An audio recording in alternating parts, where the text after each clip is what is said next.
Hey, what's up everyone, Tuf here for another video. This time I will present you a farming method that I'm using personally to make some currency, which is Elder and Shaper Guardian farming.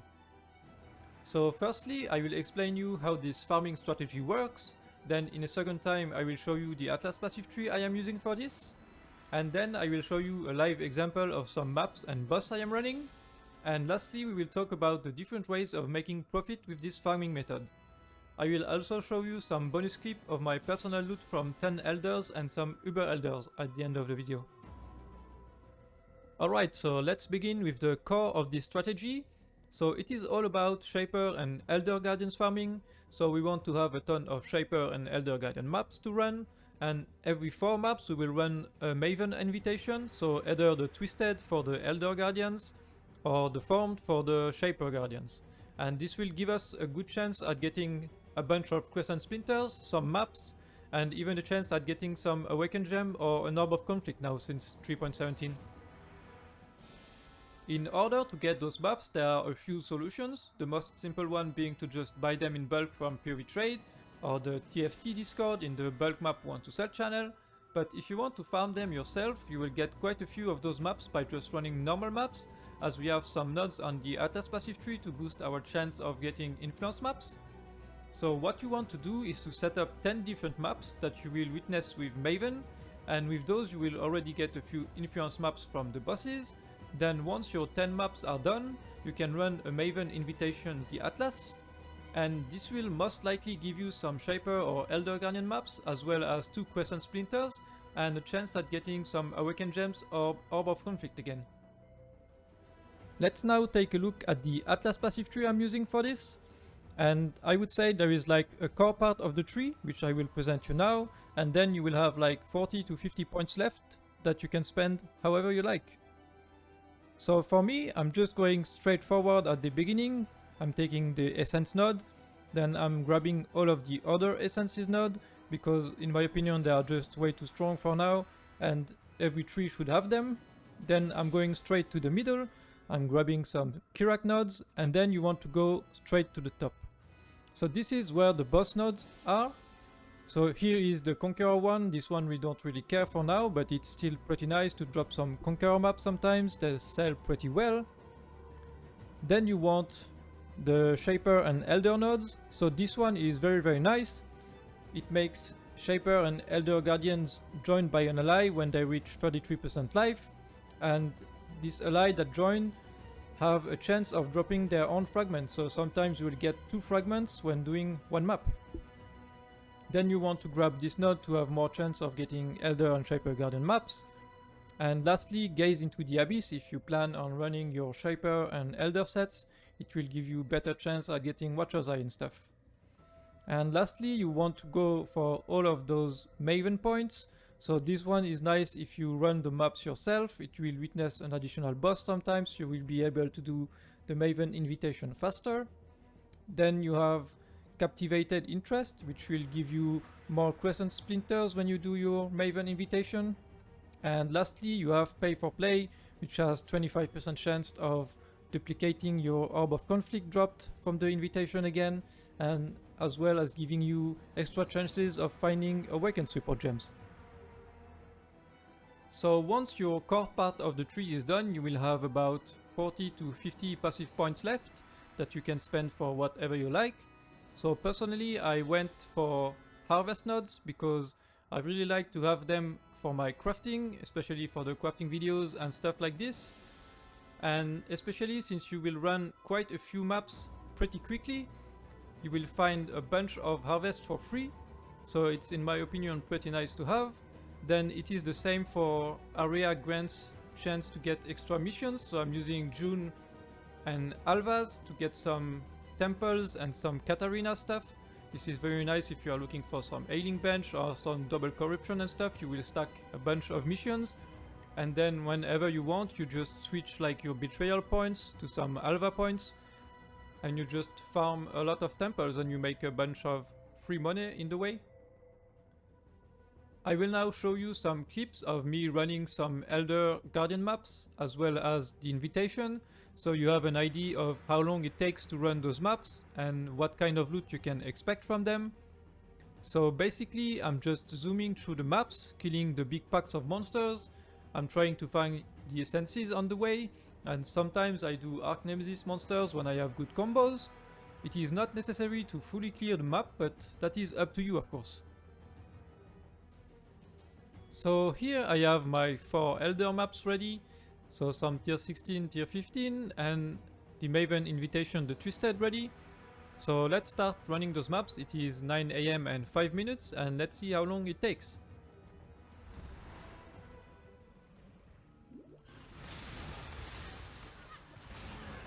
When I'm ready and not before.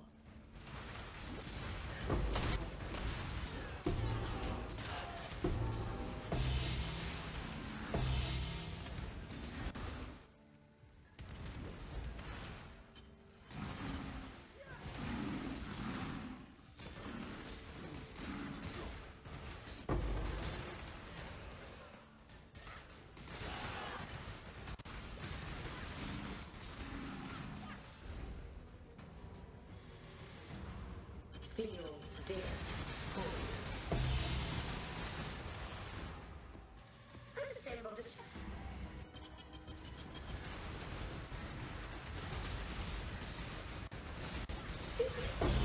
one more for my collection.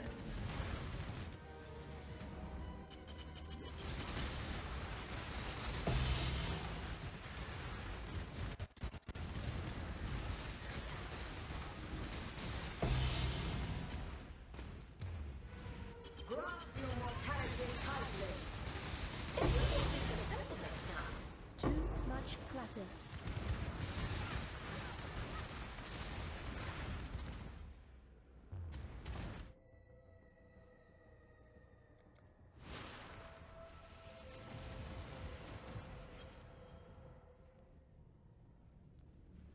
At least die with some flair.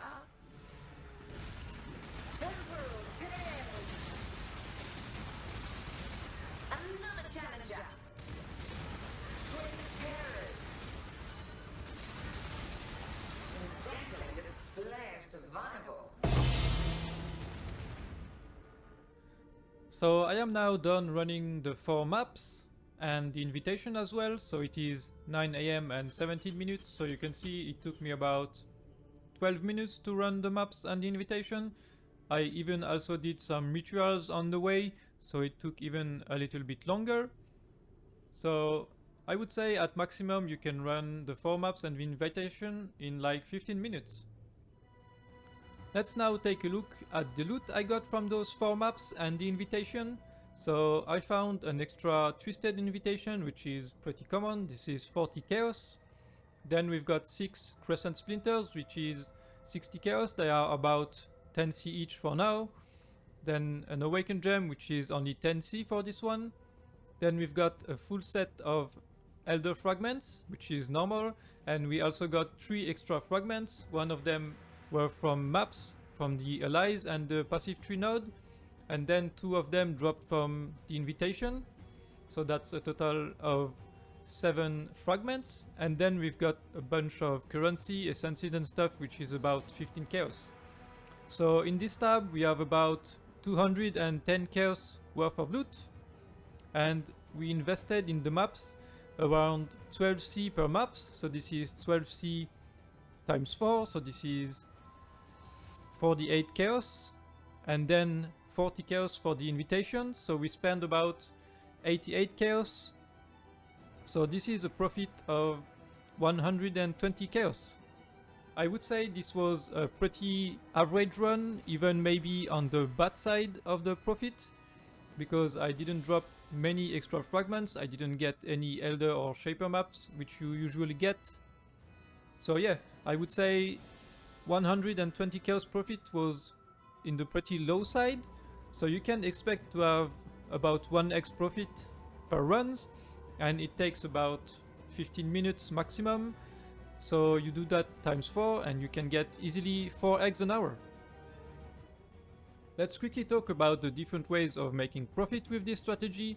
So the one we just saw is to basically sell everything. So you run your 4 Elder Guardian maps, you run your invitation, and then you sell your Maven Writs as well as your Elder sets. And this is basically 4 to 5x per hour. If you don't get any fancy drops, then it can be even more. Then the second solution is to run your Maven Vrits and your Elder sets, even though I don't really recommend to run Maven Vrits right now because I don't feel like they drop a lot, I just prefer to sell them. But I like to run my Elder sets for a chance at getting Watcher's Eye. This is some good excitement always. But then your profit will become much more random, as it will depend on your ability to find Watcher's Eye and most importantly good Watcher's Eye. So yeah, the profit will be much more random, but at least you can expect to always break even if you don't drop any Watcher's Eye. With the Uber Elder fragments and stuff like this, you will never lose money in any case. So any Watcher's Eye you find will be just pure profit. Now for the fun, I'm gonna run 10 Elder sets as well as 4 Uber Elder sets, and let's see what I get out of them. So I expect to get like 3 Watcher's Eye. Usually I get around 1 Watcher's Eye every 3 to 4 sets. So here we have 14, so even if I get 1 every 4, it should be 3 Watcher's Eye at least.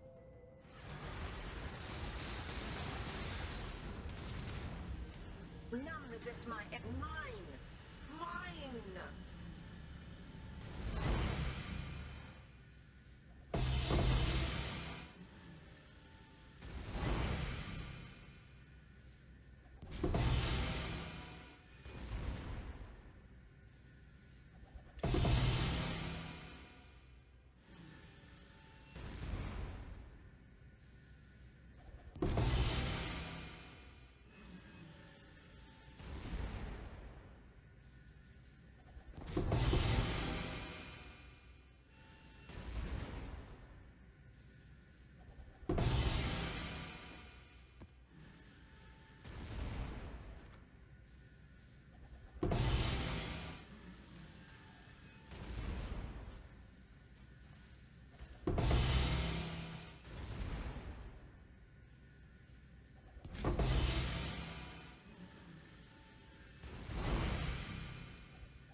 Was it struggle or strangle?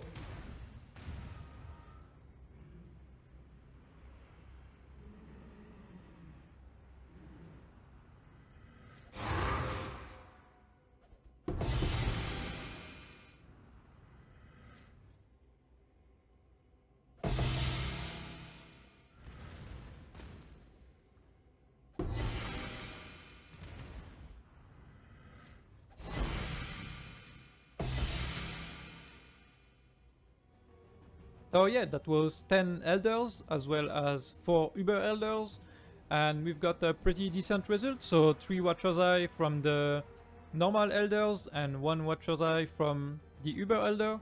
So it started pretty well. I dropped 2 in a row, then RNGesus catch me, and I didn't drop any until the very last one. And for Uber Elder it's the same, I dropped it on the last one. So overall, I would say it was a pretty decent run. We also found 2 rings and a sword. We didn't get any Orb of Dominance, which is a bit unlucky. But let's see what those Watcher's Eye are, and let's hope we make some good money here. So the first one is Recovery Rate by Vitality and Critical Strike Pen with Zealotry. So let's see, is this worth anything? So the Zealotry mod doesn't seem to be anything, and the Vitality same. So this one will probably sell for like 30 chaos, 40 chaos maybe. Let's see the second one. So we have physical damage with Pride. This is probably just a few chaos again. Yeah, this will also sell for like 30 chaos. Let's see the third one. So here we have 2 discipline mods already, that's pretty good. We have ES gained on hit and the regen with discipline 2. So let's see, is there anything like this? So just this one is already 4 eggs. And the 2 mods seems to be like 7 eggs. Maybe I can sell this one for 7 exalt. And lastly, let's see the Uber Elder Jewel. What do we get? So chance to evade with Grace Again, the gain on hit with discipline, so this will be at least 4 exalt again. I doubt that there is many build that uses discipline as well as grace. I'm not entirely sure. Let's check. So yeah, the grace mod is pretty useless or worthless most likely. And we can see there is like a few for 6, 7 exalts. So yeah, if I'm lucky, maybe it sells for 5 or 6 exalts. So with this one, we have over 10 eggs, so those sets were very worth it again. Now, if you guys made it to this point of the video, I really want to thank you for watching, and I hope you had a good time. And if you did, please consider subscribing, I would really appreciate it. And as a bonus, I will give you now some extra tips and tricks to maximize your profit with this farming method. So my tip number 1 is the Exalted Shard recipe. So as you will do a ton of Elder maps, and if you run the Elder sets you will get even more items, you can do the Exalted Shard recipe, which consists of the same thing as the Chaos recipe. So basically you want a full set of items with the same influence, so in this case it is Elder influence, and you can either sell them identified for 2 Exalted Shards or unidentified for 4 Exalted Shards. So I will show you here. So you sell a full set of items. I advise you to just pick up some 2-handed weapons. So you only need to get 1 and you don't need to get like 2 one-handers or shield or something. And it gives you 4 Exalted Shard in returns. My tip number 2 is a complement to the tip number 1. So you will see that oftentimes for the Exalted Shard recipe you will miss some jewelry like belts, rings and amulets. So for that you can buy on PoE Trade some Celestial Jewelers Incubators. Those will give you either Shaper or Elder influence jewelry, and it will give you an easier time to complete your sets. So they cost about 2 to 3 chaos each, so maybe you spend 10 chaos for 4 items, but then you have an easier time to complete your set and you can sell it for 4 Exalted Shards, which are like 30 chaos. My tip number 3 is to run some fast layout maps. This can be obvious, but it can also not be for some people. So what you can do if you got some tier 16 maps, now most of the maps you will get will be tier 16 as most people have the full atlas of tier 16s.